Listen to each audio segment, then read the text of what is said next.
ഇന്ന് നമുക്ക് തേങ്ങ വറുത്തരച്ച നാടൻ മട്ടൻ കറി ഒന്ന് തയ്യാറാക്കിയെടുത്ത് നോക്കാം. അതിനായിട്ട് ഞാനിവിടെ 3/4 കിലോ മട്ടൻ കഴുകി വൃത്തിയാക്കി ചട്ടിയിലോട്ട് മാറ്റിയിട്ടുണ്ട്. ഇനി ഇതിലോട്ടുള്ള പൊടികൾ ചേർത്ത് കൊടുക്കാം. 1/4 ടീസ്പൂൺ മഞ്ഞൾപ്പൊടി, 1 ടേബിൾ സ്പൂൺ മുളക് പൊടി, 2 ടേബിൾ സ്പൂൺ മല്ലിപ്പൊടി, ആവശ്യത്തിന് ഉപ്പ് എന്നിവ ചേർത്തതിന് ശേഷം 2 തക്കാളി അരിഞ്ഞത് കൂടെ ചേർത്ത് കൊടുക്കുന്നുണ്ട്.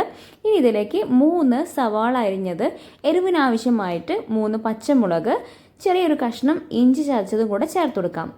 ഇനി ഇതിലോട്ട് നമുക്ക് കുറച്ച് വെള്ളം കൂടെ ചേർത്ത് കൊടുത്തതിന് ശേഷം നന്നായിട്ടൊന്ന് മിക്സ് ചെയ്തിട്ട് നമുക്കൊന്ന് വേവിച്ചെടുക്കാം. ഇനി ഇതിലോട്ടുള്ള തേങ്ങയുടെ അരപ്പൊന്ന് നമുക്ക് തയ്യാറാക്കിയെടുക്കാം. പാനിലോട്ട് അല്പം വെളിച്ചെണ്ണ ഒഴിച്ച് ചൂടാക്കിയതിന് ശേഷം അരമുറി തേങ്ങ ചിരകിയത് കൂടെ ചേർത്ത് കൊടുക്കുന്നുണ്ട്.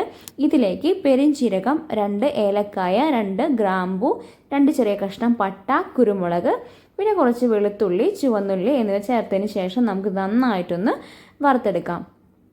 ഏകദേശം ഒന്ന് പാകമായി വരുമ്പോൾ ഇതിലോട്ട് കുറച്ച് കറിവേപ്പില കൂടെ നമുക്ക് ചേർത്ത് കൊടുക്കാം. ഇനി ഒരു ഗോൾഡൻ കളർ ആകുന്നത് വരെ ഇതൊന്ന് വറുത്തെടുക്കാം.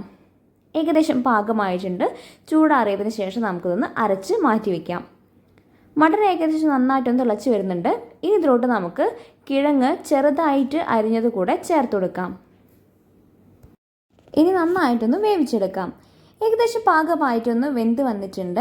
ഇനി നമുക്ക് അരച്ച് വെച്ചിരിക്കുന്ന തേങ്ങയുടെ അരപ്പ് കൂടെ ചേർത്ത് കൊടുത്തിട്ട് നന്നായിട്ടൊന്ന് വേവിച്ചെടുക്കാം. നന്നായിട്ടൊന്ന് മിക്സ് ചെയ്തെടുക്കുന്നുണ്ട്.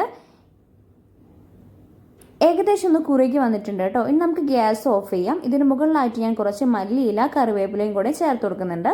ഇനി ഇതിലോട്ട് നമുക്ക് ചെറിയ ഉള്ളിയും കടുകും താളിച്ച വറവ് കൂടെ ചേർത്ത് കൊടുക്കാം. അപ്പോൾ നമ്മുടെ വളരെ ടേസ്റ്റി ആയിട്ടുള്ള തേങ്ങ വറുത്തരച്ച മട്ടൻ കറി ഇവിടെ തയ്യാറായിട്ടുണ്ട്. നമ്മുടെ റെസിപ്പി എല്ലാവരും